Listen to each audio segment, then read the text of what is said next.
Orangeburg is a problem that's well known through many communities. Birmingham, Ann Arbor, Livonia, a lot of communities that the homes were built in the 40s and the 50s. Orangeburg pipe was very common then, especially during the time of the war, because it was harder to get pipe materials, and Orangeburg was a material that was used for a lot of building sewers and city sewers.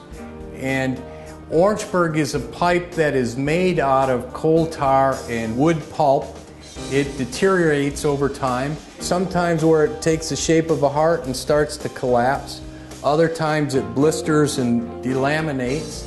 And we've been very effective with a hydrojetter to reinstate a full-size opening and then come right behind that with a cured-in-place liner, almost like doing a stint repair. About 6 weeks ago we had a sewage backup in our basement, and UDRMD came out and they cambered the sewer line, and it was loaded with roots. When we cambered the sewer at the Feinfeld residence, we saw that there was several cracks in the pipe. The Orangeburg pipe was delaminating, and in certain parts of it actually had holes in it. We used the camera to get exact measurements, the size of the pipe.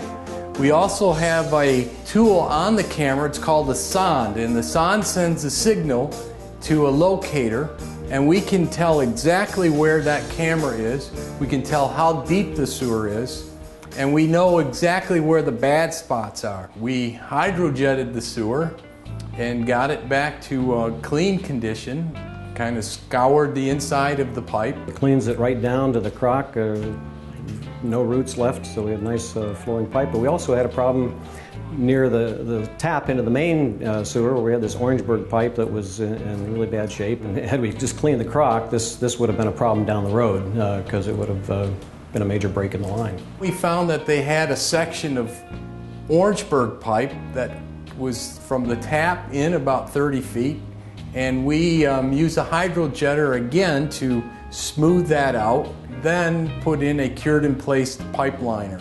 This process, CIPP, cured-in-place pipe, it's sort of like cardiac care for your sewer. It's like a stent where a liner is placed and the bladder is inflated, and it's a resin-cured liner, and it's just really smooth from start to finish, almost like a PVC pipe now. So we can put the cured-in-place liner in a very short section. We can use from maybe a 2-foot repair all the way up from doing 90 feet, like on this job, from the home to the tap.